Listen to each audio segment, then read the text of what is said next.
siamini kama una ujasiri wa kusimama hapa. Yaani kama hakuna chochote kilichotokea. Sijasema hakuna kilichotokea Johnson. Lakini kwa wakati gani utaendelea kurudia jambo hilo hilo?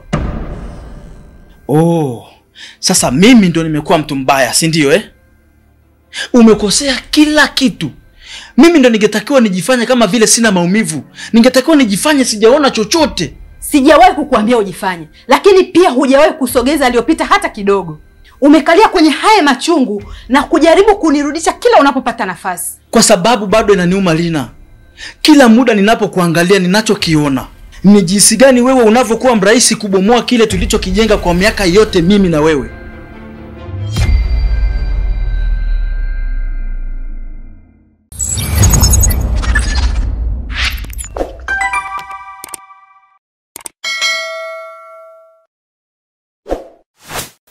Okay, ukijaribu kuangalia clip tulioangalia iliyopita hapo juu, kuhisi kwake ni ina chuki ya ndani.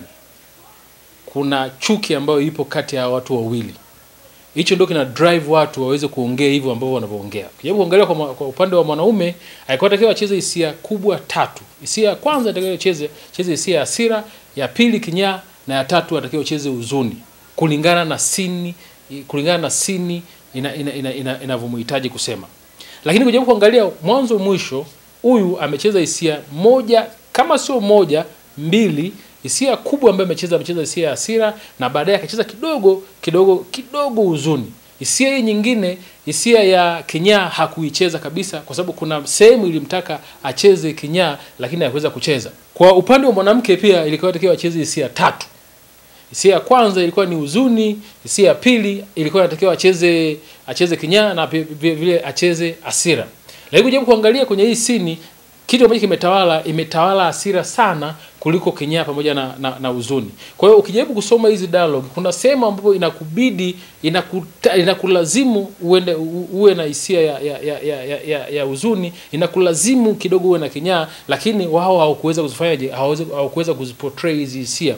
Kwa hiyo kinachoonekana sasa hapo kwamba chuki ya ndani haikuwa imeiva inavyotakiwa, kwa sababu kinachotakiwa kiwa drive hawa watu ni chuki ambazo walizokuwa nazo hawa watu wawili. Hawa wanandoa wawili wana chuki, kila mtu ana chuki, kila mtu ana chuki kwa upande wake. Huyu ana chuki na huyu ana chuki. Ili sasa hii chuki iwe drive kwenye hizi hisia, wangezicheza hizi hisia zote, tungeipata chuki kamili na scene yetu ingekuwa ni nzuri, kama ingekuwa nzuri zaidi ya hivi walivyocheza. Kwamba hisia sio kwenye uso peke yake, bali hisia pia inatakiwa kwenye mwili, kama tulivyosema awali. Hisia iwe kwenye maneno ambayo unaotamka. Kwa hiyo kuna maneno ambayo yameandikwa kwa hasira, yanatakiwa yaseme kwa hasira. Kuna maneno ambayo yameandikwa kwa furaha, yanatakiwa yaseme kwa furaha. Kuna maneno ambayo yameandikwa kwa kinyaa, yanatakiwa yaseme kwa kinyaa. Lakini unavyosema maneno kwa hasira yaliyoandikwa kwa kinyaa, unakuwa umekosea. Unavyosema maneno yaliyoandikwa kwa hasira unasema kwa huzuni, unakuwa umekosea. Maneno ya kwa hasira unayasema kwa huzuni, unakuwa umekosea. Kwa hiyo kikubwa ni lazima ujue ili neno lina maana gani. Hili neno lina maana gani kwangu na kwa ambaye namwambia. Kwa sababu usipojua maana ya neno huwezi kulitengenezea hisia.